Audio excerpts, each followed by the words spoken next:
Hello and welcome back to Darren and Doueing. I'm Will Hester and I'm joined by the brilliant Ben Bowman. Ben, how you doing, mate? We are so back. I'm good, We mate. are so back, mate. We're good. fucking winning it all. Oh, yeah. Season 2, episode 1 of Darren and Doueing. We are. Yeah, season 2. This season is our title. We will look back at this in 10 years' time when we're on season 11 or season 10 and think season 2 was the title charge year. Yeah. Like, well, that's what we'll look back on. Yeah, exactly. That's when tell the grandkids about season 2 of Darren and Doueing. Yeah, we'll be there. Road to Bilbao starts now, and the Euros hasn't even done. We will be there. We will be there. We will be there. No matter what, we will be there. I'm just gonna put my hands up. Yeah, I'm so sorry if I sniff or cough or choke or anything because I am feeling like death. I don't know what it is. I've been in Marbella on a stag do over the weekend, and I've come back like Cole Palmer, the ultimate mouth breather, because I'm so clogged up, like fluey and that. So yeah, bear with me, everyone. But I'm happy to be back. Marbella was really good. Can I tell you something that happened in Marbella, mate? Yeah, cool. Please do. So I was on a night out, like I was pretty smashed. Yeah, as you would be on a stag. Let's. But yeah, there was this group of lads that from Bilbao, and they're like my age. So I was chatting to them. And I was going, Nico Williams, mate, what a fucking player. And by then I was sounding like Sean Dyche. And they were like, yeah, look. And they show me videos of them just hanging out with Nico Williams. Really? So I don't know whether they were friends of Nico Williams, but they were just chilling with him. So I was there going, oh my God, like, oh my God. And but the first thing I said, obviously, was like trying to plug Daniel Levy. Yeah. I was just like, tell him to sign for Tottenham. And as soon as I said that, they all started crying with laughter. And like one of them ran off for ages, like laughing their head off. All of them were laughing their heads off. And I was there like, what? I was like, he'd be a great signing. Yeah, I was like, what?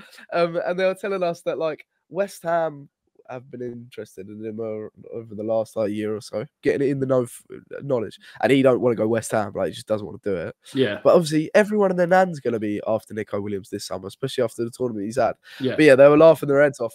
And I was like pissed off at him a little bit. And then they started chanting Fernando Llorente's name. And I was like, yeah, these lot of class. Yeah. And I joined in with them. We put that Nico Williams stuff behind us. But how mad is that? That is they were class. Just chilling with him. I was just like, sign for Tottenham, mate. Yeah, put word in. Go on, put word in. Yeah, so I can't see us signing him. Can you? Nah, he's literally been the best player at the fucking Euros, isn't he? Yeah, he's been so good. I still think, like everyone keeps going about Yamal. Yamal is great, but Williams has been better.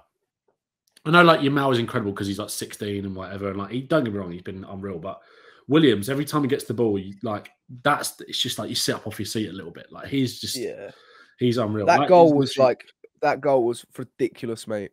That goal was a joke. Georgia. Yeah. He was just like he's arrived. Yeah, he'd been that had been waiting. Like he'd been waiting for that. The build up to that. He'd been playing so well, and then he needed a statement goal like that where he just does it all on his own. Those kind of goals as well, where it's like he's got so much time to take the finish. And you're just waiting for it, and he just fucking blasts it in. It's just like that was so satisfying. It's like know it's coming, but it's just like he absolutely banged it. I mean, yeah, he's unreal. The finish was better than you thought it would be. Yeah, that's what I mean. Like he could have just rolled that in the corner. Like the goal would have been good enough on its own if he'd just taken the ball over the top from was it Rodri who played it and then just ran towards the goal and just slotted it bottom corner. They'd be like, yeah, what a player! He just fucking what. Bang, like straight in the top ball. So like unnecessarily powerful. So good. Hot take. I don't think he leaves Bilbao this summer. I really don't think he's going to go. Really? I was going to ask you that. Yeah. I was just about to ask you that. I can't see it, mate. Because he's on 200 grand a week, same as his brother. Because the way obviously Bilbao only sign players from it's the Basque region, isn't it? Basque. Yeah.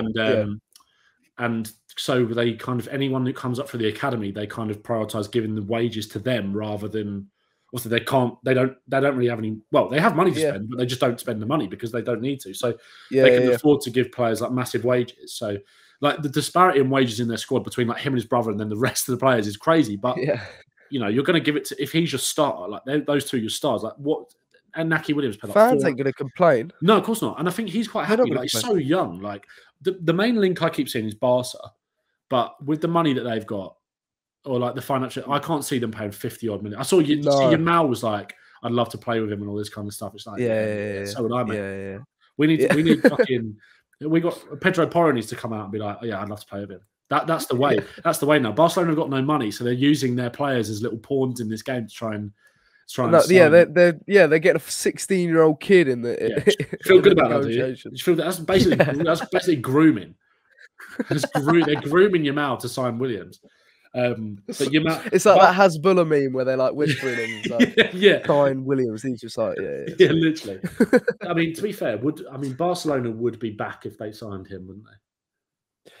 Yeah, I mean, I'm pretty sure they're going to try and sell like a couple of big guns. I think Araujo's like linked with Lewandowski, Rafinha. Yeah. He was linked with Villa, wasn't he, Araujo, for a bit? Like, that's mad. Oh, fucking hell, mate. He's quality. I think he's a bit injury prone, but oh my God. We'll talk about centre backs later, but he would slip right in there as fourth choice centre back for Spurs. But yeah, I mean, I can't see him leaving either. I can't see it. I think he'd wait. I think he's got the patience, and I think he'll keep balling out. He has that spotlight now. Keep balling out for Bilbao, and then he'll sign for Barcelona, Real Madrid. Someone will come in for him, or maybe PSG. I can see maybe PSG just splashing a bunch of wages on him as that Mbappe replacement. If he has that type of tournament, say Spain win it, and they're thinking he's the man. He has he can replace the mantle that Mbappe's leaving. Yeah, I can see that, but I think he's just waiting for Barca, isn't it? That's like that Basque sort of. No, Barca ain't Basque, is it? It's Catalan, isn't it? It's Catalan. Yeah. Basque is Bilbao and Sociedad. I think. Don't know. Maybe. Yeah. I went Champions League. Bring back Spurs Champions League final. I stayed in the. Is it Sociedad? This Basque region? No. What the fuck am I thinking of? San Sebastian. We stayed in a place called San Sebastian, which is in the Basque region near Bilbao, I think. Yeah. Terrible geography. Yeah. Did you know the San Sebastian is the most? It's got the most Michelin-star restaurants per square mile in Europe, in the world. It's a lovely place to get your food. So if Nico Williams likes to scrub, stay there. Stay there. Yeah. I feel like there are a lot of like Spanish players that are so loyal to their clubs where they could easily play for like the big dogs, but they just love the support they receive from the fan base. They're just they're worshipped for staying there. Like Zubimendi, he should have left like ages ago from Real Sociedad. Yeah, he's like 25, isn't he? Yeah, he's like 25. Yeah, he probably won't. The ship will sail in the next couple of years for him to leave, and he probably won't. Probably like someone like Marino as well. Marino's another one. He's been linked with Arsenal, isn't he? Marino, I think.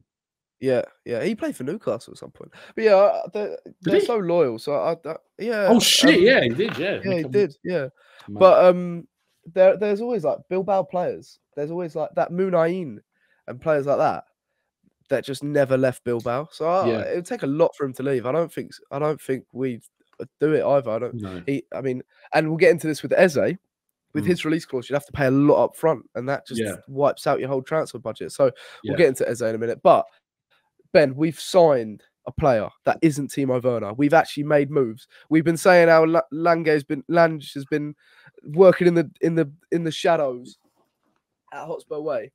Parachi's been on the phone, and we've pulled off a deal within about 48 hours of being linked. So that was mental. Archie Gray, mate, how happy are you with that signing?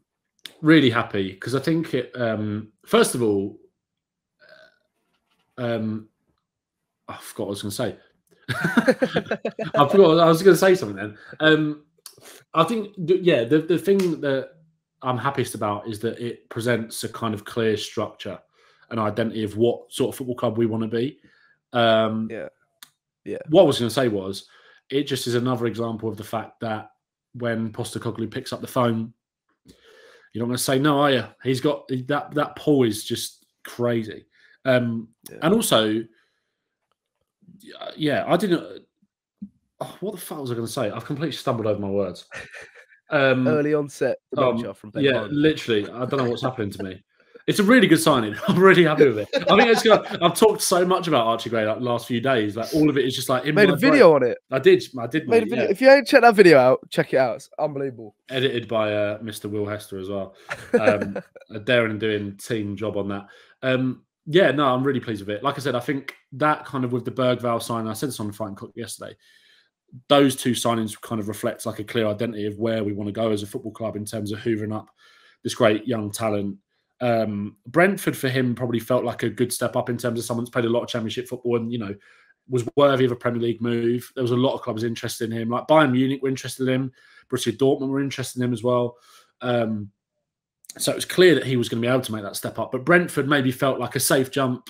But when Spurs get involved and, you know, he was always going to come here. Also with the fact that he's apparently a Celtic fan as well, which is so funny because I had like, I made a video about this on TikTok and all these Leeds fans were like, no, he's not a Celtic fan. He's a Leeds fan. It's like, mate, the words literally came out of his mouth that he is a Celtic huge Celtic fan as well, isn't it? Yeah, I believe those were his words. Yeah, it's like if Postecoglou picks up the phone and it's like you and your whole family are Celtic fans, you like love the way. Imagine watching like Ange's Celtic and thinking, oh, I'd love to play for like that. And it's like then it's like he picks up the phone. Yeah, I'm buzzing with it. I'm really really happy with it. The price, like. I mean, taking the word straight out of Spooky's mouth, but like it literally is what it is. It's not a big deal. Like it's really not a big deal. The price at all. People are like spending 40 million on. Also, like there's been so many various conflicting reports about how much Spurs have actually spent to buy him. Some people say it's 40. Some people are saying it's more like 25 to 30. Yeah. And then when you chuck Joe Rodon for 10 million onto that as well, you land in somewhere around 25 million, somewhere around that, which for a player of his quality, if you like what you see in terms of what you've watched, and also I kind of said this as well, like sometimes with these players, it's a bit of a weird comparison because he didn't come good for Spurs until this year, really. Like you listen to the way that Everton fans talked about Richarlison when he left there. And I know Richarlison did not hit the ground running really for Spurs, so it's not a great comparison, but you've only got to really listen to what they think about him and how gutted they are to lose him to get some sort of idea of how important that he could be for you. And I know it didn't quite work out with Richarlison in that way, but hopefully it does with Gray for sure. Yeah. But again, he's 18 years old. Richarlison was coming to Spurs like 26. But I think what I'm trying to say is that like if you have no idea who he is and haven't ever seen him, that's quite a good barometer in which to gauge how excited you should be about him in terms of what the fans are saying and how important he was to them. So. Yeah, buzzing with it, mate. Really, really happy. You can tell it's hurt Leeds so much. Like you can. And like you're saying, it's such a good sign. Him saying he's a Celtic fan, though, that must have been like a low blow. That's a dagger. That's like, and the fact that there's been this misconception as well. He's like massive Leeds fan, like Leeds through and through. He's not even from York. He's not even from there. He's from. Really? He's from Durham. He's born in like Durham, which is Durham's like North Yorkshire, right? Well, actually, not in North Yorkshire. It's more like near Newcastle. So like, that's like the equivalent of like you have a missus, she say or a boyfriend. They're saying best you've ever had when they're with you. They leave and they start telling everyone you got a tiny knob. Yeah, it must be like the most painful thing. Leeds have got tiny knobs. Yeah, he's like, I'm not even a Leeds fan. I'm a massive Celtic fan. I love Ange Postecoglou. Yeah, no disrespect to Leeds, but Leeds are falling apart again. Wait, don't, because I reckon we should go back in for Somerville. Yeah, sorry. Sorry. The deal. We'll look after him, don't we? We'll look after him, lads. Him. Leeds are falling apart. What's Archie Gray's potential then? And what player does he most resemble? Because you compared him in your YouTube video to Joshua Kimmich. Yeah. And I can't lie, got me a little bit excited. Yeah, Kimmich, good player, isn't he? Pretty good. He's pretty solid player. Right. Yeah. Well, I think a bit of a steady Eddie. World Cup winner and Champions League winner, I suppose. Yeah, he's pretty good. I think in terms of his versatility, for sure. I think that's definitely the role I think that he most kind of resembles in terms of what Kimmich has done for Bayern in terms of stepping into midfield from fullback, playing as that holding midfielder. It's interesting, like Spurs have, I think Ornstein said, didn't he? He was like, Spurs definitely see him more as a midfielder than a fullback. But having someone it's a smart sign in the sense that having someone that covers off two positions, even if I think Spurs naturally will want to make him their number 6 over time. I think that's what this is for me. But having someone that can play that role and is adept, playing in those areas. I think Leeds kind of deployed their fullbacks a little bit more wide as more traditional fullbacks, but he likes to get up. He obviously was getting up and down, very comfortable stepping into midfield. Even played as a number 8, even played as the kind of the number 10 a few times for Leeds as well, like a bit further forward. So he's kind of a bit of a Swiss Army knife in that midfield, and kind of someone like Kimmich, someone who can sort of do a bit of everything, certainly defensively, and how comfortable he is on the ball. I think, yeah, again, the kind of like, if you don't really know anything about him, what Leeds fans have said is that, you know, this kid has got really unlimited potential, and obviously young player of the year in the Championship last season. I think he played 86% of their minutes. Bearing in mind, he didn't play a single Championship game before that. He came in this season, last season, played his first game for Leeds in the Championship last season, and then basically played the whole season. Just like crazy, really. I think the only two players that played more minutes outfield than him were Rodin and I think Ampadu. I think Ampadu was their captain as well, wasn't he? So, or certainly one of the most important players. So it kind of speaks volumes about how influential he was when he got in and stayed in. So yeah, potential, I think, kind of sky's the limit. It feels a little bit like with him, and also the way he speaks about it is like. Did you watch his interview with Spurs? TV? Oh yeah. Like, this is a kid that's like, I want to be the England captain. I want to win the Ballon d'Or. I want to win the Champions League. Like, you know, obviously, who knows whether that's going to happen or not. But I think even from you take Spurs lenses off of it, I think there's been a lot of people saying that like this guy's a future England midfielder, and I think that's what feels really nice about it as well. Is that, you know, we spoke about this like during the Euros pod about like, you know. It's not quite the same watching England without no Spurs involvement a little bit, really. And when you think about how the kind of spine of the team used to be made up. So if we can kind of, you know, obviously he's born and bred at Leeds in the sense of his footballing kind of infancy, like he's made there. Maybe it's one of those things that, you know, the RAF adverts, where it's like, or the Navy adverts, like born in Carlisle, made in the Royal Navy. It's like born in Leeds, but made in Tottenham and made into the England captain at Tottenham would be incredible. I definitely kind of almost seen a little bit as that long-term partner for maybe Rice in that England midfield, which would be class. But then again, it's like you've got Mainu and you've got Wharton as well. Like, really happy with it. I think he does. Yeah, but, and you can see him filling out into that shape of a Declan Rice as well. He's already 6. I'm pretty sure he's already 6'1" as well. Like, I think he's 6'1". So like, you know, he's going to be a unit, mate. That's when I started growing. You know, and look at me. I'm 6'4" and fucking massive. I'm still waiting. Waiting on a miracle. Sean Miller's. Yeah. What I really like is, at the moment, I reckon he'll eventually profile in that sort of Declan Rice physique. Right now, he looks like a Camavinga, like tall, slight, but really agile, really good close control, can fill in. He's really versatile, and the fact that he's technically sound in one-on-ones, but also he's competent in the way that he reads danger and his positioning is strong, and the reading of the game, like back post movement, that's going to be vital if he plays right back. But the fact that he has played number 10 centre mid, the fluidity of our fullbacks, they don't really have a set position. They're so flexible. He fits like a glove in that position, but also number 6. And I'm really excited. His mentality, I think we're building a really young squad with the right mentality. Every signing seems to come in and say the right things and come across really well. It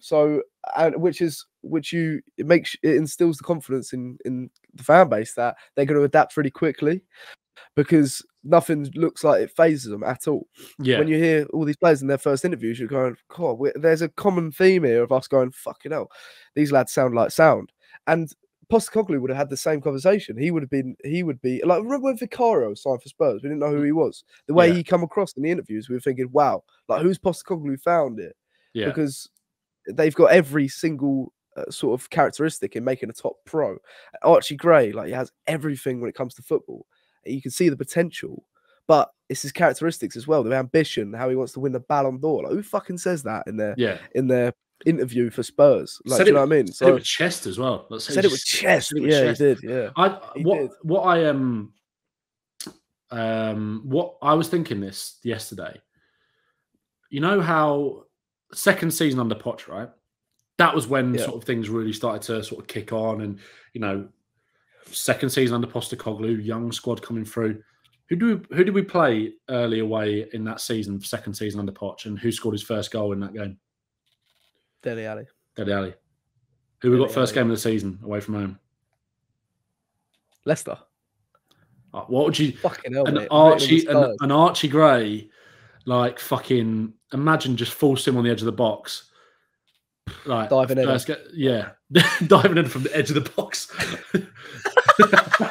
I thought you said far post in my head. That was what Dele Alli did, wasn't it? Yeah, he did. Yeah, just Chadley over the top. Twat an header into the twat an header into the top corner from the outside the box. But I said this like that would be amazing, and he just peels away to the fans, just like giving it all this, like, and everyone, the world wakes up to the. Because I genuinely think like what I think he might do, Postecoglou. Nearly said like Pochettino. What I think he might do, and I don't know whether we're going to come on to this, but like, I feel like in terms of how many games you see him playing next season and stuff like that, that's something I feel like I've been asked a lot in my videos and stuff. I genuinely would not be surprised if they go, right, there you go, like go and maybe like I don't know what it says to players like Pat Matasar, but there's going to be a hell of a lot of games. But I would not be surprised if first game of the season, depending on how preseason goes, and I really hope he can stay injury free and obviously really good. I know the Championship isn't quite as physically demanding as the Prem, but it certainly is in the amount of games that they play and the kind of football that Leeds were playing. To get through that whole season was great. Like, played 86% of all minutes, like I said. I would not be surprised if you see like first game of the season, right, go and play alongside Basuma. I wouldn't be surprised with that. Did it for a doggy, didn't he? Chucked the doggy in. Yeah, exactly. He chucked Sarr in the second game in the Prem against Man United, and he scored. Yeah. So, but the doggy just slopped in straight away. He obviously looked at Van der Ven qualities. As well. Yeah, I know Van der Ven was like 18, but like Van der Ven first game of the season, we were like, oh, maybe we'll give him a game on the bench. No, away you go. I know that position was probably more pressing in terms of we obviously needed to sign a centre back. But I would not be surprised if first game of the season he just goes, right. Because I think, excuse me, I feel like, there was a lot, we talked a lot about Yves Bissouma like last season in terms of the fall off and all those kind of things. I actually think, I know it sounds obvious because obviously he had like a younger player there alongside him in Sarr for most of the season. I actually think going and saying, right, there's an 18-year-old player next year now coming first game in the Prem. I actually think that's quite good for Bissouma. In the sense of like it's a bit of a refocus, I think. Yeah. In terms of like, be the guy, right? Like, you did it with Sarr. There is so much responsibility on you now. Like, you've got an 18-year-old player next to you. Help him. Go and play. Like, be the guy that like, no, I'm going to do this for you. I'm going to give it to you, and you go and play. Like, that's. Yeah. I really hope that's going to happen. But also, like, we've got crazy potential in that midfield, like depth and stuff. To say like, okay, we don't have to start Gray, but start Sarr, you can start Bentancur, and like we've got incredible options in those positions. But I would quite like to see that Bissouma and because I love Yves Bissouma. I think that he got dealt a bit of a shit time from Spurs fans towards the end of the season, particularly. And I think we all went maybe a little bit too big on him at the start of the season, and I think the criticism was maybe a bit over the top as a result of how high we rated him. But I think it's almost quite a good signing to sort of. It's almost a bit of a leveler, and it's almost a bit of a refocus for someone like Bissouma to have like, right, 18-year-old kid there alongside you, mentor him a little bit in a way. Like, I think, that I was going to say the exact same point. You've like took the words out of my mouth. It's perfect for Bissouma, this signing, because it's almost like it's almost installing Bissouma in the confidence he needs. He's such a confidence player. He's playing in the most exposed position on the pitch in this system. He's linking the centre backs to the midfielders to the attack. Everything goes through him. He's being man marked every single game. It's a tough position. He's got bags of quality, but he is a confidence player. So if we were to drop an 80 mil on a better number 6, and Bissouma's coming in for the games that haven't hold importance, but aren't like the games where the games where the intensity isn't at its highest, etc. There would be a drop off in Bissouma because he needs to know he's the main man. He needs to have that confidence installed in him. You saw when Postecoglou come in, he revitalised Bissouma because Bissouma had such a tough time under Conte. But Postecoglou come in and was like, "You're my main man. This midfield's going to be ticked. Like you're going to get this midfield ticking." And you could see you just playing with a swagger, and over time that kind of faded. But us signing a player like Archie Gray, where he's good enough to come in, probably play number 6, but he's not that sort of player that's going to come in, demand every single game in the number 6. He could play most games, covering for Porro or number 8 or 6. So he'll get a lot of game time, Archie Gray, but also, it just benefits people like Bissouma, like you were saying. Yeah, it benefits them. Totally. Apparently, as well, there was something that came out that he, I think it was in the Athletic piece, that he's happy with the game time that he's been assured of, which is really encouraging, of course, obviously, as well. I think another good thing about the Bissouma angle of it is that you know, a bit like last season when Postecoglou first came in. Obviously, there was international games after the end of the season, so those international players got a longer break, didn't come back for a while. This season, obviously, got the Euros. So I think, when does pre-season actually start? A week next week or 2 something? weeks, I think, 2 weeks, I think. The first game is Hearts, which is in like a couple of weeks' time. Oh, okay. So pre-season must start before that. I think maybe next week or 2 weeks or something like that. Yeah. But even still, like those international players aren't going to be coming back for a while. So it's like it's almost a good thing again. For that was what kind of what you were just saying in terms of when Postecoglou came in, and you know Basuma there was one day that he was late or something, and then he had a conversation with him, and then after that he just saw the levels just go up massively and was like, this guy. I remember he did like an interview with TalkSport, didn't he, Postecoglou, where he was talking about him in pre-season, was like, this guy is like, I had to sort of have a bit of a word with him to say this, but then after that, like the level just went up massively, and it was like that's a leader. That you're going to be a leader for me. I know he's obviously not part of the captaincy group or the vice captain, but yeah, it's really exciting, I think, for him. So I think again to sort of have that where like a lot of the international players are going to be away. Even though, to be fair, we didn't have many that actually went to tournaments and stuff. But, no, we didn't. But there was I suppose like Romero, Bentancur, Van der Ven, Dragusin, Vicario, and all that. Like they won't be back for a while, so it's good to almost get Basuma in straight away with Gray to sort of like it's really exciting, man. It's such it's such a Spurs signing as well. And like I think again, like, I don't know whether you were going to bring it up, but like the best thing about this signing is the fact that how many times we've been here before where this was such a frustration for me. Like I made a video about this on TikTok talking about it when Brentford seemingly were going to get him. It was like, it's just happened again with like Eze, with Maddison, with Grealish. It's happened again. And it's like, we can't keep, you know, Crystal Palace have shown, trust these players from the Championship. This is what top clubs almost don't do enough, really. And then in 2 years' time, Man United will be looking at Adam Morton going, oh, yeah, he's quite a good player, isn't he? Like maybe he's someone that we could look at. They're ready. They're there. And it's like, you know, Eze, prime example this summer. Like I know we're going to come on to talk about Eze later, but Spurs could have signed Eze for 15 million in 2019. And I know, like, Spurs shouldn't be slagged off for that, because sometimes things have to happen the way they happen. Like, everything kind of happens for a reason, I guess. Maybe that's too philosophical a way to look at it, but it's just like maybe trying to justify it in my head. But it's like like Bowen was another one that we were sort of interested in, and then apparently we inquired about him like this summer, which West Ham told us to fuck off, and kind of rightly so, really. You know, I guess my point is that we've been in for these players at this level, at this point, and gone, that's too much money. Whereas now it's like, no, we're building something is building at Tottenham, really, really building it to be massively encouraged about. When you've got Dragusin turning down Bayern Munich to come to Tottenham, Bergvall turning down Barcelona to come to Tottenham. All right, Archie Gray turned down Brentford to come to Tottenham, but like the fact that we are, like Flav said this on the Fighting Cock yesterday, we are becoming almost the hub in Europe for this young talent, the talent that's coming through the academy.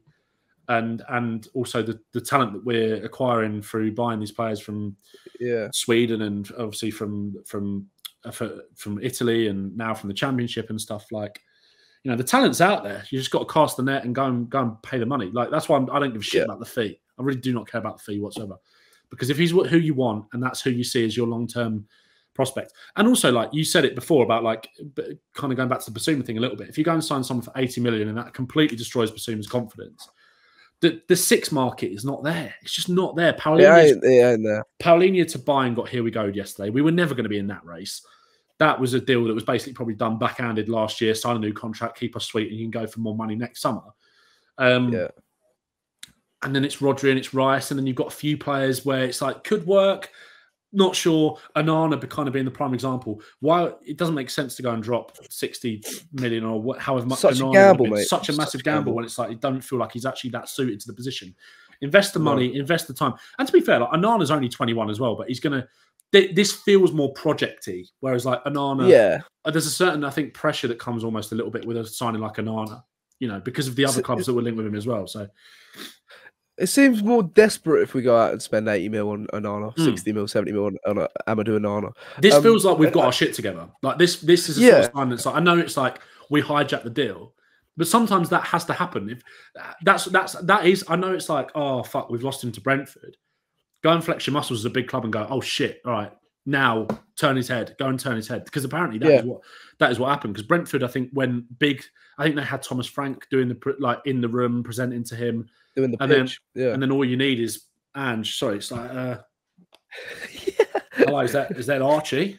Is that Archie? And he's like, and then he's on the phone to his agent, and then it's game over, isn't it? And I think that's what's Thomas Frank crying. Yeah, that's what's really refreshing about Spurs, and it kind of gives you almost a bit of confidence as well in some of the other bigger deals that we might be able to do this summer, in terms of like, we've got it feels like for once at Spurs, last couple of years, or the last 12 months since Postecoglou's come in, working with Paratici obviously at the start, and Lang has come in since, and Scottman, it feels like at Spurs for the first time in a long time, all of the ducks are in a row.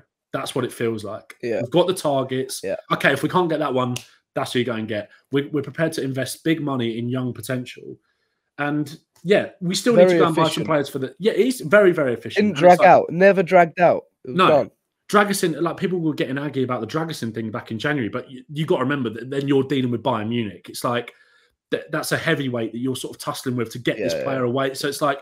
And the fact that even it took longer, but the fact that we got that deal done is amazing, like absolutely incredible. Yeah. So, look, we still need a sprinkling of this summer. Still needs like and we'll come on to talk about it with players like Eze and that. But like this summer, still needs a sprinkling of like ceiling raiser quality signings, like someone like an Eze, like a Neto, like a Williams, or someone like that.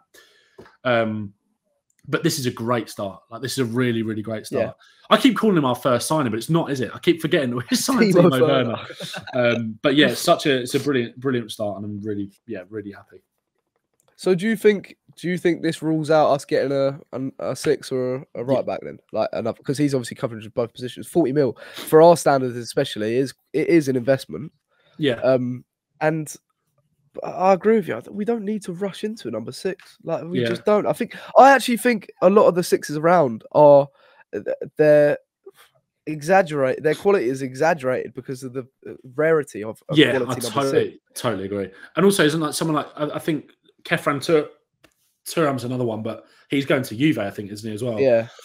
So it's like these players, once a gem kind of gets found, they sort of just get snapped up. Like Real Madrid went and bought the two best young sixes in France in Tchouameni and Camavinga, and it's like you still find a way for them to both play, and neither of them are actually playing for France in the tournament. Really, they've kind of come out a little bit. So it's like, mad. But yeah, I agree. I don't think we need one. So we obviously have like an absolute catalogue of under 21 talents. Yeah. So Ben, I'm gonna give you. We'll have a little like game, okay? Yeah. I'm gonna give you a minute to name as many under 21 like stars we have as you possibly can. Okay. All right? Yeah. I should have come more prepared than this actually, because I should have had a fucking list. But I'll trust you that you know. Okay, so obviously they can't be like under 16s like that. Shit. Who people know? English good. 15 years of age. It's obviously got to be people that we know, because there's so many players. You've seen the list on social medias of these quality players. Yeah. That the potential's there. Yeah. Are you ready? You got a minute. So they're basically, this is a minute of me listing players that you should all be very excited about. Yeah, exactly. Yeah. And see how many you can name in a minute. Yeah. All right. 3, 2, 1, go. Jamie Donnelly, Mikey Moore, Alfie Dorrington, Will Lancashire, Dane Scarlett, Lucas Bergvall, Archie Gray, Destiny Adoggy, I think it's 20. Papsar is still 21. Did I say George Abbott? No. Tyrese Hall, Iago Santiago, Judson Bell, Luca Gunter, I was going to say Charlie Sayers, but Leo Valiz. I was going to say Charlie Sayers, but I think he's actually left. Did you say that Van Dijk regen? We got Leo Black. Fucking Ashley Phillips. Ashley Phillips, Luka Vuskovic. We've got loads. We've got. Is there any more? Fucking hell! You got 5 seconds left. I'll give you all that. If there's someone we missed, did you say Alfie Devine? Shit, no, I didn't. Fuck, mate. We've got so many good players coming through. Mate. How many did you just list there? We're going to win the lot. Mate, 2030 Premier League trophy, we're coming for you now. Yeah, we'll be there. Oh, but every penny I've got. Thing is, though, I think Matt Hayes on Twitter, he made a really good point of saying, like, he made the list and he was like, look, we're not expecting all these players to become world class, but you've got such an incredible and sort of rich amount of youth prospects that even if 4 or 5 become and fulfill their potential, you've got an incredible core or spine to build your team, your future team around. Yeah. And I think that sort of brings us on to Doue as well from Rennes, who's 18 years old. Is he 18 or just turned 19? 19, I think, just turned 19. Yeah. Before we get into him, let us know if we missed any players, all right? Because I think Ben did well there. You were put to the test, your footballing knowledge, Spurs knowledge, and he smashed it. Well done. But yeah, so Paul O'Keefe and Fabrizio Romano have revealed that there's a firm interest in Desire Doué. I think just before we recorded, there was an in the know. Who was it on Twitter? I think it was Spurs Journal tweeted it. Yeah. Yeah, they've been getting. In fair to them, they've been getting a lot right recently. Yeah. They've reported that we're actually in talks with Rennes for Desire Doué. First of all, before we go on to Pedro Neto, Eze, because Paul O'Keefe actually said that Pedro Neto is another name on the list that we like. Yeah. Fabrizio Romano said the same. But we know, obviously, everyone knows about Neto and Eze, who watches the Premier League. Everyone knows what they could bring to Spurs and what type of players they are. What about Desire Doué, mate? What do you know about him?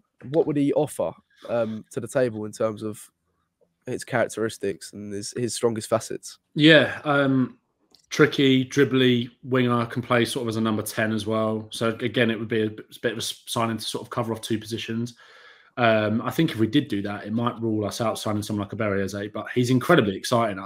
He's like, if you look at the numbers, like his output hasn't been the strongest, but he's only 19. I think it was like 5 goals, 5 assists maybe last season, which is still pretty decent. For Rennes, it's Rennes, isn't it? It's not Rennes. Yeah, he looks really exciting. I haven't seen too much. Like I've heard his name for. I feel like it sort of came onto people's radar a little bit, maybe like 5 or 6 months ago, maybe like people started first becoming aware of him a little bit. And then certainly over the last sort of month or 2, I think Bayern are interested in him, aren't they? Like a lot of top clubs are interested. Feels like his name kind of always gets brought up in, because it feels like there's so many young, exciting wingers around at the moment. His name sort of always gets brought up in those conversations, which is really encouraging. And yeah, I mean, I haven't seen a hell of a lot of him kind of outside of compilations and stuff, but when you watch those compilations, it's makes you. Oh, he looks so good. It does look very good. Checking it is Rennes he plays for. Yeah. I was thinking like Stadia Reims or whatever it was. I was thinking that. Yeah. Mate, he looks better than that Antonio Nusa that we were linked with, that everyone was going mental about. Exactly. I think he looks a lot more composed on the ball. I think Harry Brooks talks about it all the time, and the fact that it's like game state. You want Spurs to gain more control on the in games. I mean, when you have players like Werner, Brennan Johnson, they're always in like first gear. Just their first instinct is to just drive the ball to the byline and then cut it in. And sometimes you need more of a control of, hold on, we might lose the ball here and be exposed to a counter attack. I'm just going to hold the ball and just get fouled, or I'm just going to keep the ball and know when to take the man on and create a chance, or just pass it back and keep the ball. Yeah, and I feel like he's got that already at such a young age. That knowledge, understanding. 100%. That's why I feel like the way people talk about someone like I know it's a different age profile, obviously, but someone like, I feel like that's how you can judge a lot of people's footballing opinions on how they kind of look at someone like Jack Grealish. I feel like that's kind of a litmus test a little bit for that, in terms of like, I know people see that he's not this exciting playmaker winger that he was at Aston Villa, but he's so smart in terms of like what you said, like what Harry's talking about. Clever. In terms of being able to draw fast. Again, Eze is another example of that. Just like knowing when to ride the challenge, knowing when to take it, knowing when to like, right, I can't go down that avenue, so I'm not just going to, I like Timo Werner, but there is that kind of lack of composure there a lot of the time in those moments. And it's almost like the decision-making then becomes a bit off, because it's like, well, first thought, get the ball, run to the byline. It's like, well, actually, there's no one there up with you. And it's like, okay, cut back, take a foul, recycle, retain the pressure. This is why I think someone like an Archie Gray is a really good signing, because, again, Spurs are going to be... This is like, sorry to jump back to Gray a little bit, but like I said this in my video, it's like, Spurs want to play. Spurs I know we kind of seen as this counter-attacking team a little bit sometimes with the way that we can break forward in terms of the quick wingers and getting in behind and all that kind of stuff. But Spurs are a possession-based team that want to camp in the other team's half, and that's why we're a little bit vulnerable in transition sometimes, because the amount of people that we commit forward. But having someone like an Archie Gray there to just have that intelligence to recycle the ball and keep the pressure, that's what he's been very good at for Leeds. And again, like you said, someone like a Doue who is mature enough at that young age to I know I've got pace, I know I've got trickery, I know I've got that kind of speed to burn, but I know when to go, when to stop. I'm not going to just go hell for leather all the time. It's about kind of just slowing down and making the right decision. And I think, that footballing IQ is so important. And I think Doue, for the limited amount that I've kind of seen him, I think he definitely shows that for sure. And again, that's why he's on the radar of these big clubs that are not just going to go out and buy like someone that's just really quick, exciting. It's kind of like Williams as well, a little bit, really. Like, I know we all want to see that's so exciting about Williams, but he's not. He does still have that in him of just like, he's such a clever player, Williams. And that's what defenders those best exactly. Defenders nightmare. Because they could just I'm putting them in the same category, Doueing, Williams, but they have everything, and they're so clever in the fact that they know what decisions best for the state of the game at the time when they make those decisions, and they can manipulate the ball so well, and they know when to drive at defender. And that you'd shit your pants as a defender when you're trying to mark them, because they can go either way, left or right. They can Doueing looks like he's got a shot on him as well. Like, he can knuckleball it without much back. What's it? There was one of the goals in that compilations. It was like back across the keeper from outside the box, and it was like, oh. Yeah, like, how did he get that shot away that quick? Like, almost like Harry Kane-esque with his backlift. Like, I mean, that's he's nothing like Harry Kane, but I'm just saying, like, shot, he's got that in his arsenal. He just looks like he's got he's obviously got so much potential, but he also looks almost ready-made for a Prem as well with his physique. He's 5'11". He's already started to feel out for a 19-year-old. Like, that's rare. That is rare. So I'd be so excited for him to come in, and the fact that he can play either wing and number 10, it covers so much for us for 35 mil, and you know that they're going to be such a mainstay in this project, in this Ange Postecoglou system. So I'm so excited. Me too, mate. Yeah, I reckon let's go on to Pedro Neto. Yeah. What are your thoughts on Pedro Neto? Because I will give you we've spoke about Eze. We can speak about Eze till the cows come home, but we spoke about him so many times on previous podcasts. Yeah.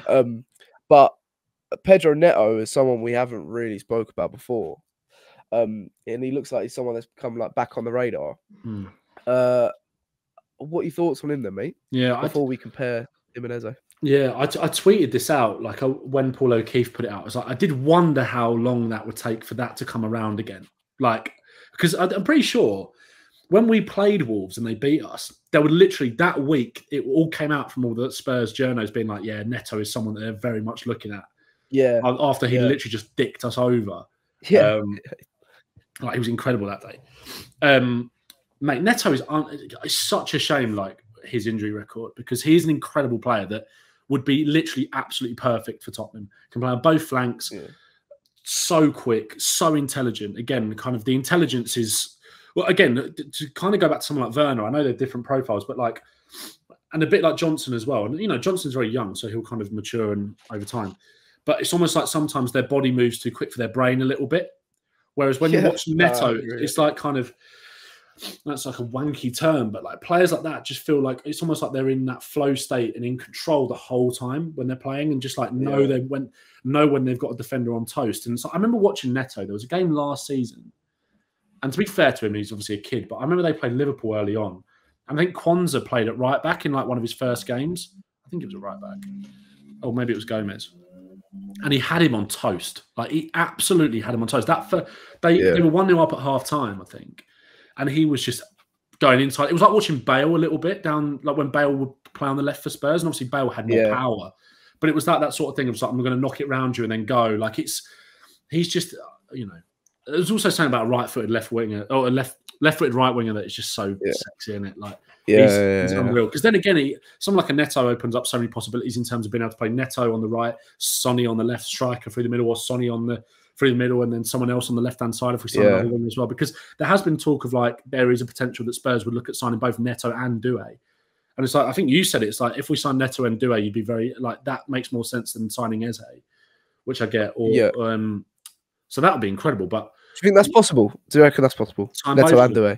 The thing is, I don't know how much money that, I mean, Neto, I think, is still under contract at Wolves for quite a while. They're not under, I might be completely wrong in this, but like it feels like their financial situation isn't quite as pressing as it maybe was last summer.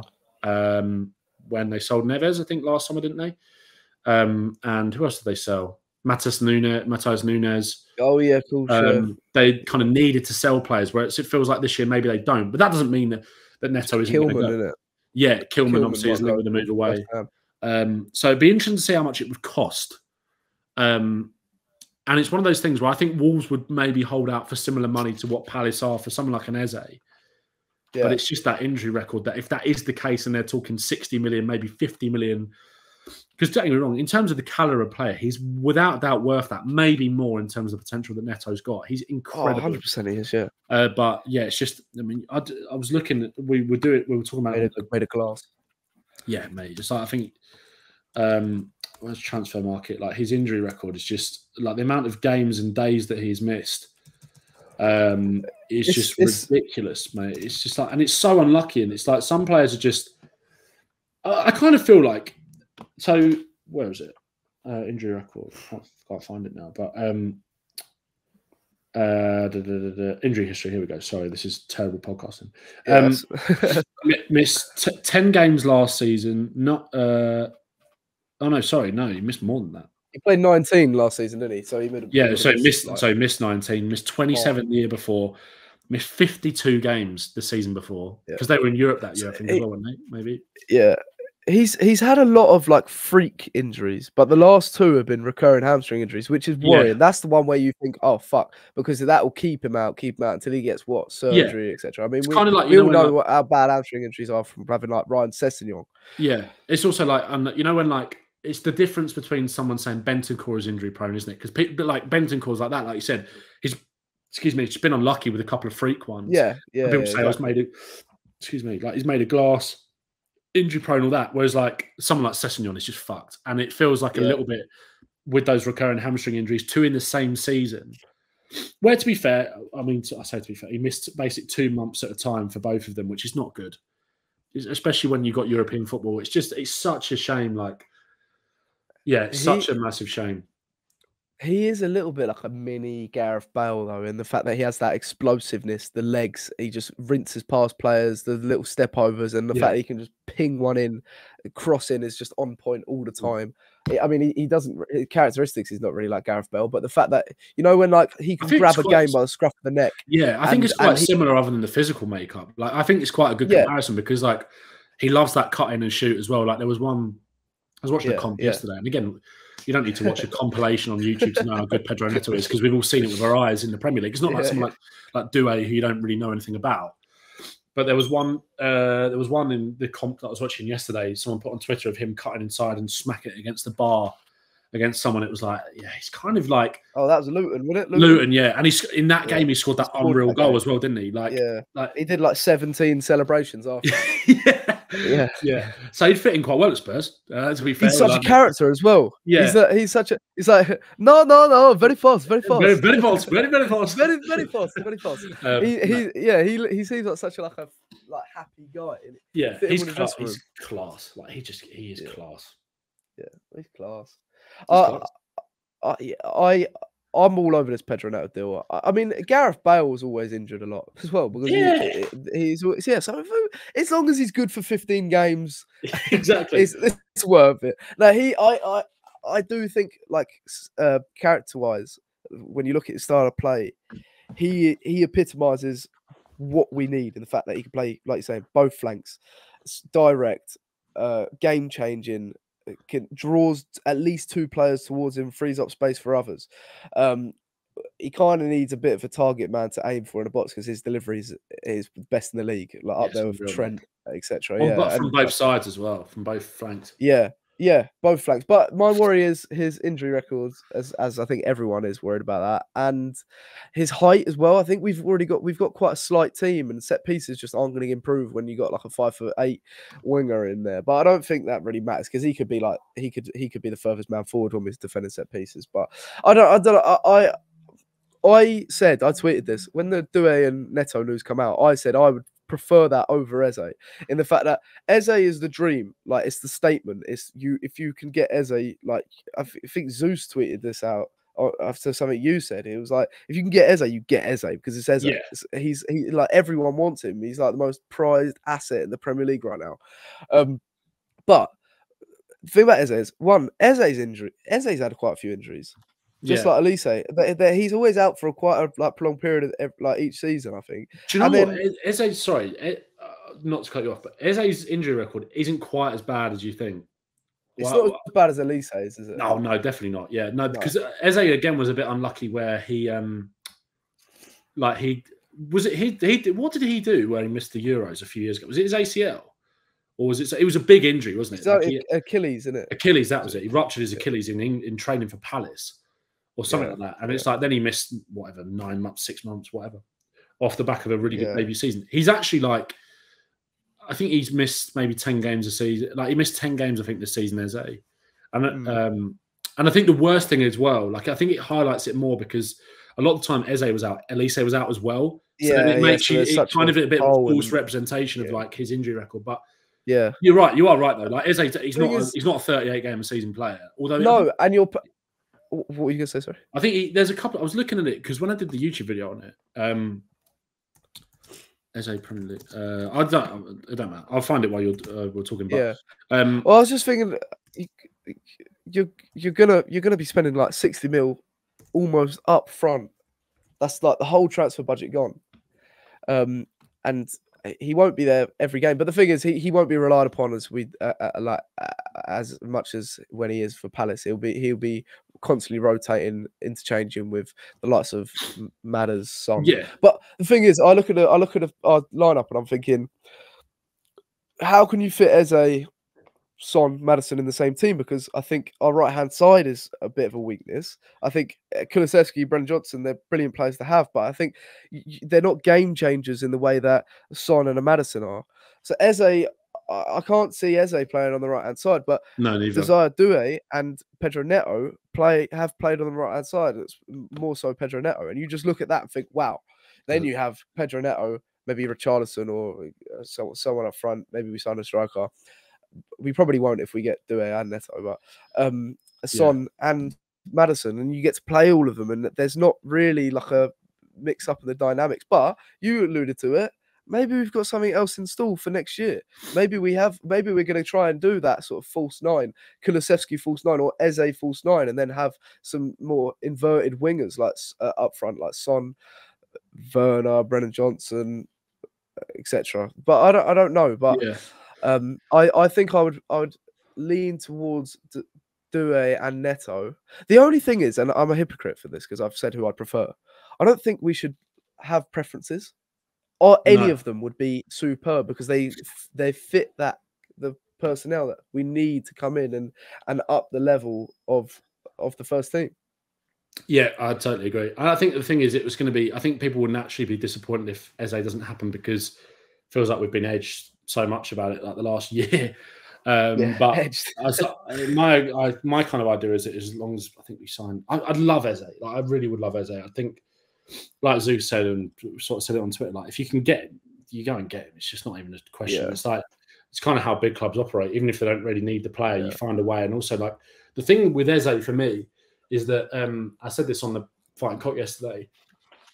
They obviously see the ability to make it work if they've been tracking him for this long.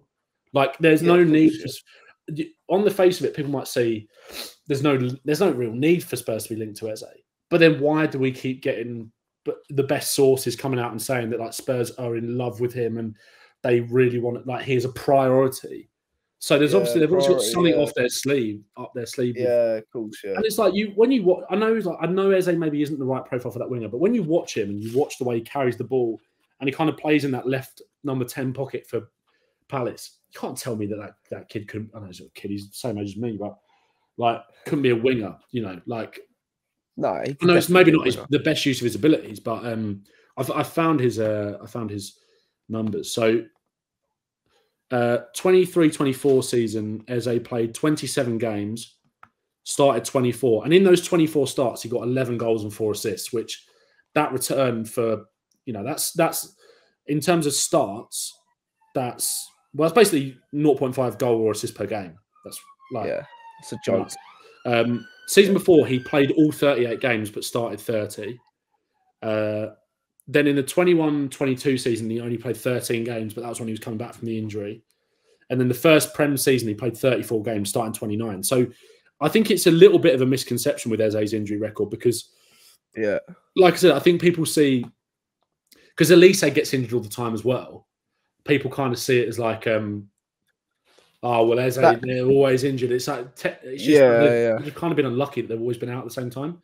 There's a bit of a misconception, but I think I still think if you said to me you could get Neto or you could get Eze or you could get Doue, I still think I'd go for Eze. I still think I just would. Yeah. I think like, you find a way to make it work. And like I said, I think that with the noises that have been coming out of the club, I won't be gutted if it doesn't happen and we go and get someone else like that, because then you just say, well, yeah, that definitely suits us more maybe than someone like an Eze. But yeah, and also, like we said it yesterday, like the way that Spurs sort of played towards the end of the season, you know, this isn't going to be I use one-dimensional very carefully because I think that's what, you know, Ange's maybe biggest haters, i.e. Arsenal fans, would say, that he's only got one way of playing, etc., etc. You know, last season where, say, if a Doggy gets injured again and we play Van der Ven at left back, you've got more of a fullback that's going to go up and down. And then that creates more room for Eze on that left inside channel to come inside and do what he does best. You know, we know how Maddison loves to go and float out there and allow a Doggy to underlap him. So, I think, you know, I kind of, the way I see it is, if you can get Eze, get him. If you can't get him, go and get these two or one of them, I think. I don't think I would even sign Pedro Neto without signing the desired Doue either, because one, they could play together, but two, Doue is one for the now and for the future, isn't he? Yeah, that's a lot of expectation on for like a 19-year-old coming in. I know Postecoglou likes to just chuck him in if they're ready or if he sees the quality, but I think Neto would miss so much of the season that both of them make sense. But Eze and Doue together, sort of, they rival each other's positions a bit too much, I think. Although Doue can play on the right hand side, so yeah, I get what I mean. Yeah, Doue's more. He can play as a 10 as well, can't he, Doue? Yeah, and I think I mean, the thing about Neto and the thing that all three of them have got, which would fit the system, is work rate. They all look like relentless. Great pressers.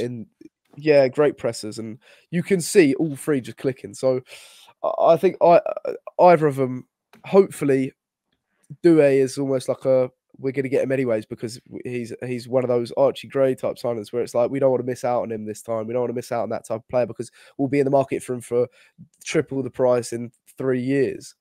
So hopefully he's more of a sign-in for the future, and then we can bring in another one. So, but that might force us to sort of keep Richarlison and not have another striker in the window. So I don't know. It'll be interesting to see how it plays out. But it looks like Doue is the firmest, holds the most interest.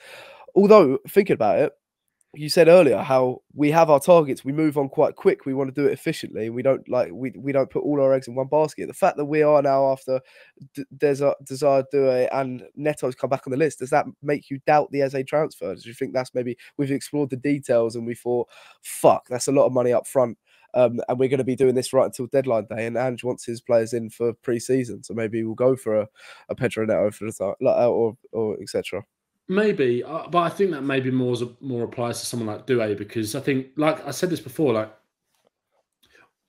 as much as you want to get your players in early, and we've kind of seen the benefits of that before. If you're signing someone like an Eze or Neto, or you throw it to the striker debate about someone like an Ivan Toney, you know the quality that they've got. You know they've played in the Premier League for so long. Like, ideally, yes, because especially with someone like Eze, maybe you've got a little bit of moulding to do in terms of the way you want him to play versus how he's played at Palace. And obviously there's a new system everywhere you kind of go. But you know that if you signed, like, all right, I'll ask you the question. Like, if you knew Spurs were going to get Eze, or you had an 80% chance that Spurs were going to get Eze, a good chance, but it didn't happen until deadline day, you'd be fine with that, right? Oh, of course, yeah. Yeah, so it's like, it doesn't matter with a player like that. Whereas if it's someone that's maybe not played in the Premier League, is a bit younger and unproven, then it becomes a little bit more of a risk, I guess. Yeah. And no, maybe that's a good point. So it's yeah, it's going to be very interesting to see what happens, because literally there was something that came out from a very good source, I believe, last Friday. I can't remember who it was actually. It might have been in the Times or somewhere, saying that Spurs aren't put off by the Eze price. So I guess it's just going to be more the structure. But again, I think it's just that it's kind of these leaks are coming out because we know that you got to remember, like, Paul O'Keefe was the one a couple of weeks ago that broke the Eze thing, saying that Spurs, but he's basically Spurs. So he's just being fed stuff, and it kind of goes back to the point of Spurs have got a very long list. And the way it read to me was that Doue is almost ahead of Neto on that list, and it's like Neto has come back into consideration. And that they probably still see a world in which maybe they could sign Eze and Doue, but maybe they don't see a world in which they could sign Eze and Neto, if that makes sense. So fucking imagine that. Imagine that. But then I think we'd have to probably think about what do we do with someone like Kulusevski, or which I don't want to think about. Yeah, exactly. Then it's like, well, fucking false night. Who knows? We've got fucking winger striker number 10 hybrids coming out of our arse at the moment. But Solomon Hill. Yeah. But that, again, like Eze, I think you kind of maybe going to allude to it in a bit in terms of that someone like Arsenal signing Calafiori. Does it make sense? Maybe not. Are you a big club and is the way you operate? Yeah. So I still think for me, Eze is the number one. But this is just a good contingency plan if it goes wrong, and then we can sign these two other really exciting players as well. So exactly. Yeah. But did you hear the way that Eze said Sonny in that thing yesterday? Yeah. It makes you feel a different way, doesn't it? Makes me hard. You can just you can just imagine Sonny's been texting him the whole time as well. They're mates. They are actually like mates. Like, they're definitely mates. So makes me really hard. Don't tempt me. I saw as well.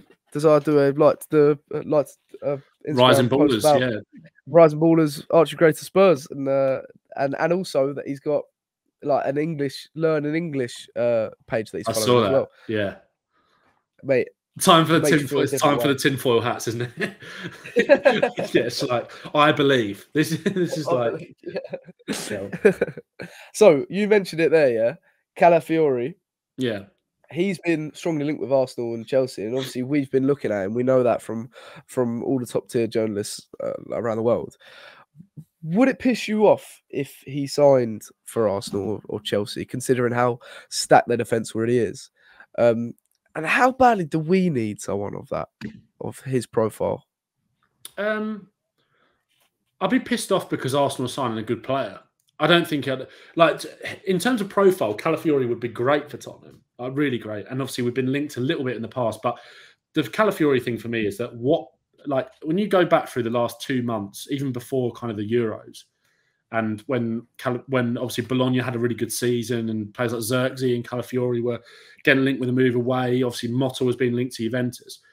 You could not find a fucking club in the world that wasn't linked with Calafiori even 2 months ago.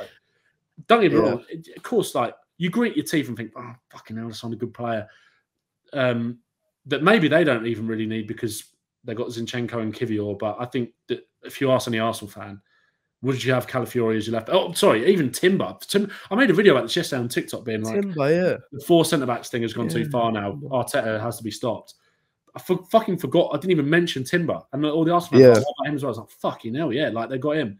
So, no, not really. Like, I would... If you said, should Spurs sign Calafiori? Would you want Spurs to sign Calafiori, and should Spurs sign Calafiori are two different questions, I think. Like, because Arsenal are going to pay about £50 million if they sign him. Chelsea, Spurs do not need to spend £50 million on a player like that, in my opinion. As much as I think he'd be amazing and maybe complete the most handsome back four in Premier League history. Like, I don't know. How do you feel about it? It'd be great, but it's not a necessity, in my opinion. A player of that profile is maybe a necessity in terms of the squad, but I think this is maybe again where you go someone like a Gray, go someone younger, and then save your money and go big on the players that you know are going to be that right. Bang, you're in the team, like kind of thing. Well, there's a lot of players that profile like him. I'm thinking like that Hanko played for Slovakia, plays for Feyenoord. I'm thinking Ural Hato from Ajax. I know he's like 18 years old, but he's I think he's captained Ajax or something ridiculous like that. Yeah, he did. Yeah. Ito as well, who went to Bayern, who we were. Ito, yeah, that would have made more sense than the Calafiori. It would have done, yeah. That would have made a lot more sense. But yeah, there's a lot of players that profile have that same sort of profile. Lekeba from Leipzig as well. You could go on and on and on. It's Calafiori. Oh right, sorry. Yeah, on the right. He's that sort of hybrid right back, centre back hybrid, isn't he? Yeah. Geertruida could play across the back four. Well, I know we're linked with him. We've talked about him before. But if Calafiori wasn't the best looking football player in the world, would there be this much hype about him? No. If he was fucking ugly, they'd be like, yeah, that centre back's quite good, yeah, but he'll probably stay at Bologna this summer. Yeah, I just think that he's overhyped a little bit because of like the aura and how chiseled he is. I think, aura. And the aura, yeah, definitely aura, yeah. But also also how he looks like a throwback Italian centre back as well. Yeah. If he had a skinhead, trying to, do you know what I mean? I don't know. I think there's a romanticism about him. Yeah. So I don't know. He's fucking class. He does look massive. He is, when you watch him in the quality, Euros, I missed him so badly against Switzerland because, especially when you've got like, it's going to be a bit of a problem for England as well. I think, and obviously, I segue a little bit, but like England are moving to a back three. It seems on Saturday because of someone like Howe and Bolo, likes to run in the channels, and obviously in Doue as well. If they had Calafiori, I think in that role there, obviously he was suspended for that game. I think they wouldn't have caused them so many problems. But Italy were fucking shit anyway. They probably would have gone out. So he's so competent on the ball and the way he is the equaliser against Italy at Croatia, where he's like he strides. Yeah. I do really like it.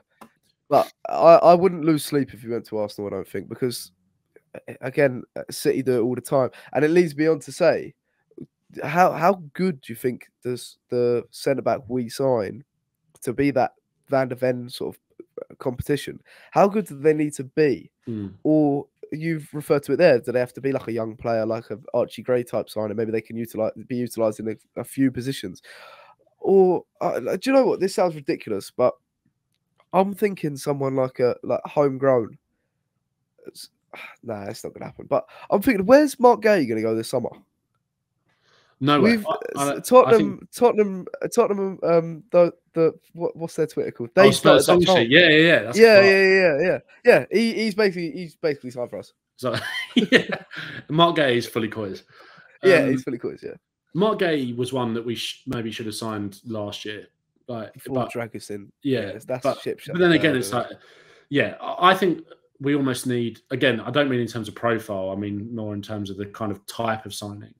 Because the profile needs to be, I think, centre back, left back, basically Calafiori.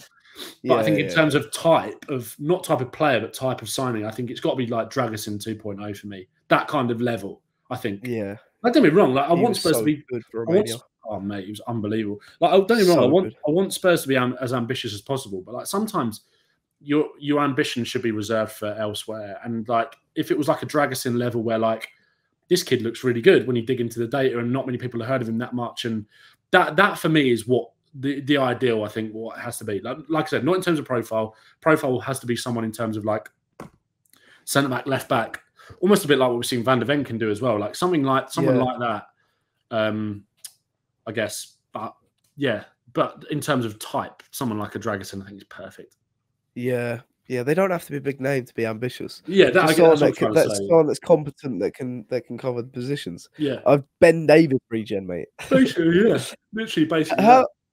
How complete do you expect this summer transfer window to be? Like, what positions are a must? And do you think it's the case where we just need to be patient? Like, it's not going to be complete by the end of this window. I mean, you look at how much Arsenal. We don't like talking about him, but like Arsenal have been building this team for years and years and years, they're still 2 or 3 top class players from competing with Man City. Yeah. And I think the Spurs fans will kind of rightly maybe have the reservation a bit. It's like, how many times in the past have we been 2 or 3 players away? And it's almost like we've been constantly chasing that a little bit. But you're going to be constantly chasing that when there is a team like Man City in the league and the caliber that they've got. Exactly, you're always going to be behind that. And at that time where I guess we were closest to greatness, we thought maybe 1 or 2 players here.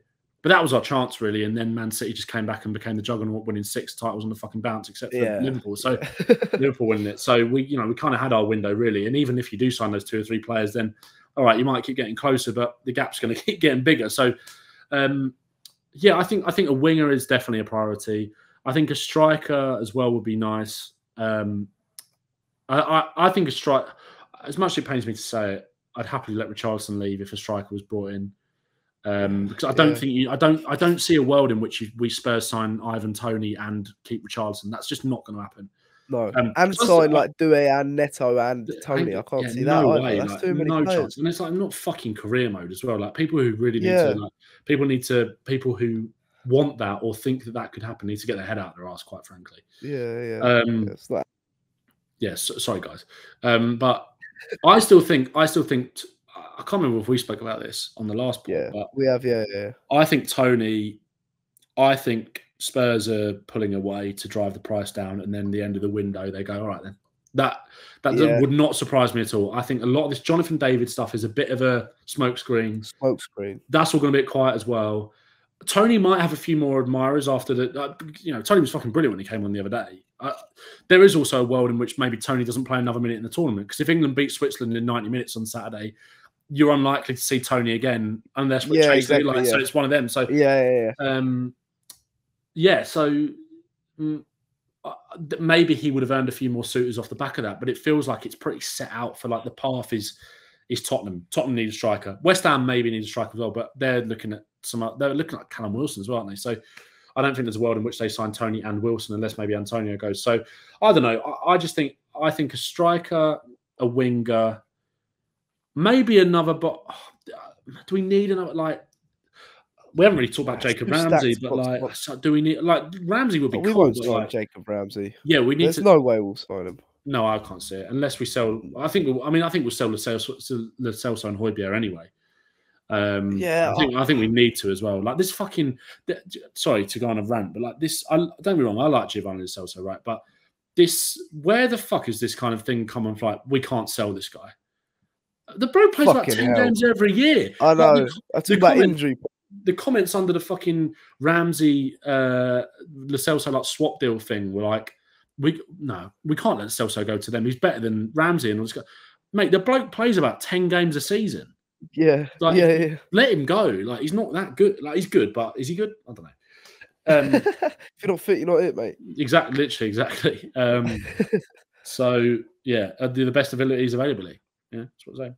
Yeah, exactly. So yeah, no, that hybrid kind of centre back, full-back would be good as well. A lot of people talking about a goalkeeper, second choice goalkeeper. I keep getting a lot of questions about that, but I don't think it's a necessity, is it? When you got, I think that's maybe. I mean, Luke Gunter's coming through the academy. We've got a few academy keepers coming through. Like was Josh it Barnett? Keeley, is it? Josh Keeley. Oh, was it? Oh no, Keeley was on loan at Barnet, wasn't he? I'm pretty sure. Josh Keeley, And so maybe we're sort of biding our time with that a little bit, keeping Whiteman and Austin at the club, Forster at the club, whilst we're waiting for them to come through. Obviously, they're going to be homegrown and club trained, but I don't think that's a necessity for this season. Maybe next season when we've completed the squad.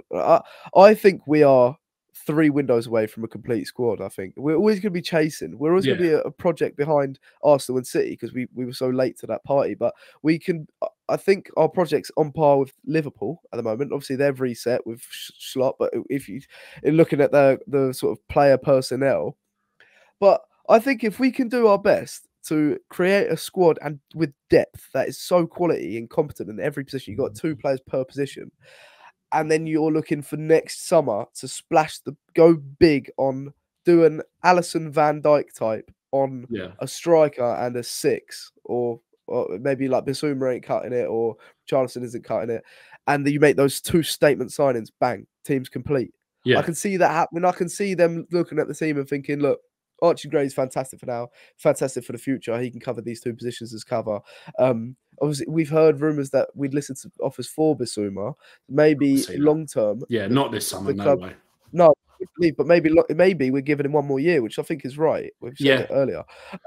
And then obviously the striker, I don't think we should feel rushed into buying a striker either, because the striker market that follow the club's strategy of young strikers is they're so rare, or they're tied down to massive contracts. Like Lois Openda would be perfect, but he's worth like 80 mil for the time, more than 80 mil for the time being. He has a release clause next year, so all these sort of things you have to like take into account. And I think if we can get the team as ready as it needs to be and competing, and then add those final two, also the team isn't going to be the same as last season. The team's going to be better with the same players because our team's so young.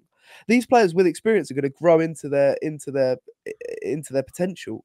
They're going to get better bit by bit, season by season, and you're looking as like a 5-year plan. The potential is crazy and scary. So these players are going to get better and better, and we're never going to just stand still because we've got such a young team. Yeah, so totally agree, mate. We'll see how it plays out. Yeah, I think Liverpool is such a good comparison in terms of sort of what they did. Yeah, it's just it's building blocks. It takes time. Arsenal, like you said, takes time. Just be grateful that we're not fucking Chelsea and just throwing pissing all this money up the wall and just like Chelsea are doing exactly what they did 10 years ago, trying to hoover up all this amazing young talent, but they haven't got the first team that they did 10 years ago that was winning things and competing for stuff. That's the difference. Yeah. And it highlights the flaw in that approach a lot more, because they could cover it up 10 years ago because they were picking up an FA Cup every year or a Premier League every couple of years. Yeah. That's the difference with them. So be fucking thankful that we're not them, and actually, trusting. There's been this last year has given enough to trust in what Spurs are trying to do. So just, I think, be excited about that. Yeah, the foundations are there, stability, and we've got a project to really get behind with a young team, a manager that makes you believe and makes you rock hard. So lastly, then, yeah, he does. Preseason starts in very soon. What players, when we go to, I think it's Korea. When we go to Korea, will you be on the lookout? And what players do you think will impress? Give me 3. I'll chuck Gray in there straight away. Troy Parrott. I wasn't even thinking Gray. That's a shout. That is a shout. Troy Parrott, and I think trying to think of like first teamers. Like I'm not really thinking about really. Feels like Donnelly. If Troy Parrott can hit the ground running, mate, that could be he's a club trained player. We kind of need that. Hear me out. Parrott Europa League run next year, score some good goals. I don't know. We will be there. I feel like we need to. It sounds ridiculous. We need to do another keep or sell, don't we? We need to do another one. Yeah, we do actually. We should. Scarlett as well. Donnelly, did you say Donnelly? Oh, he looks like he might be heading out alone, doesn't he? Oxford, yeah. So I was thinking about Donnelly, but I'll leave him out because I think again probably might not even go on pre-season. Actually, I think probably will still go on pre-season though, won't he? And then go on loan. Yeah, probably. Yeah, same with Divine last season, isn't it? Before he went off.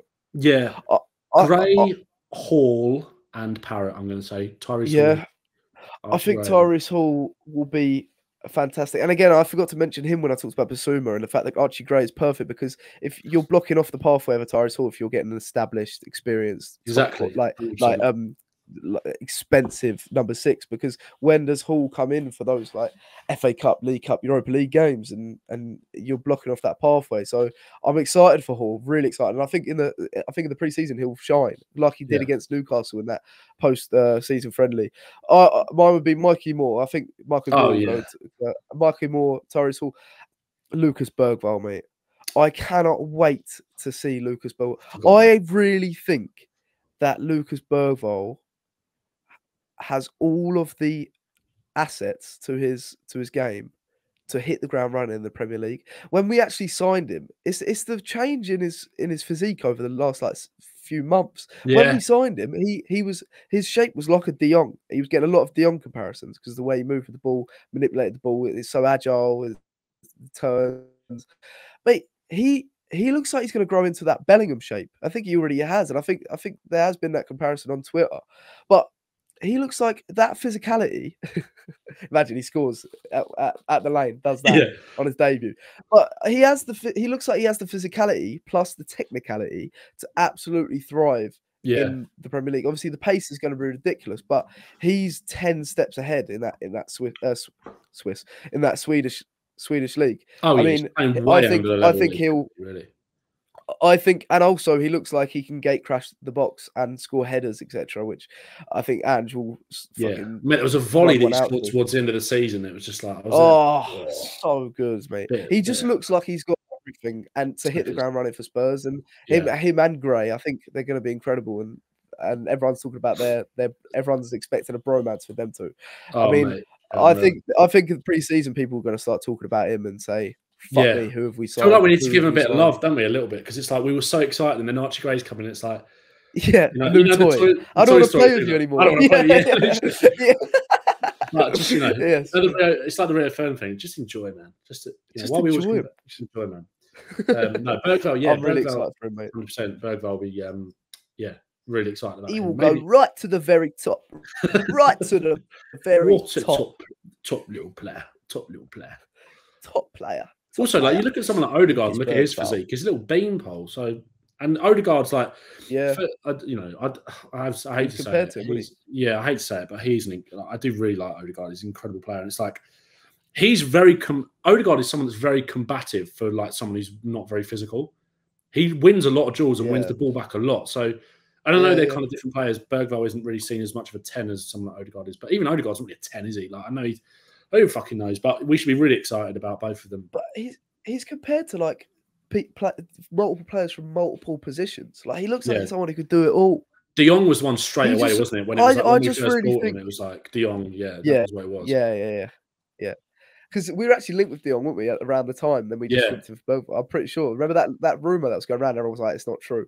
But I just think he's the type of player Ange would be like, "Fuck, mate, who's this? Like, who is this?" And then I don't know what accent that was. Yeah, and then he just plays him. He just starts playing him more and more, and by Christmas, he's one of our best players. Yeah, uncomfortable conversation about Bentancur maybe next summer. He's getting banned, isn't he? Yeah. Oh, dude. Like if he gets a ban, I mean, Bergvall will have to come in. Oh no. But he scored Bentancur, didn't he, for Uruguay the other day? Yeah, he did. Bielsa loves him. He is definitely a player. I mean, what a player. I know they're saying he won't get back to his best until the beginning of the season, but I'm pretty sure Ange is going to benefit. Bentancur, obviously, I mean, kind of going over old ground. What happened and what came out, what he did was really stupid, very wrong, and hopefully we can sort of move past. Sorry, you cut out there, mate. Oh, did I? I was going to say sort of going over old ground a little bit, but what he did and what he said was wrong, and obviously, hopefully, gladly, that's sort of cleared up a little bit now, and we can sort of move on from that because, like you said, that guy at full tilt is just an incredible player. So, mate, our midfield is ridiculous, quite like ridiculous. The depth there, it's nuts, absolutely nuts, and young as well. And the players are just going to improve. Ben, mate, you've been a legend. Where can people find you? Obviously, they definitely already know. Yeah. But where can people find you? YouTube is the main sort of, YouTube and TikTok, really. YouTube, we're getting near to 1,000 subs, so a massive appreciation. It. If anyone's not subscribed, that would be just class, really. If you want to know more about Archie Gray, there was a video on the channel yesterday. So go and watch that. Because 84% of the people that watched it aren't actually subscribed. But I guess most of the people that listen to this probably are subscribed. So maybe I'm preaching to the choir, but if you're not, please subscribe. TikTok as well. And just get behind the pod. The season starts now. We're back. Yeah, it does. Yeah, season 2. At last, my love has come along. The FIFA thing from a few years ago. Football is back. It's back. At last. Go on, keep singing. Play it out. My love has come along.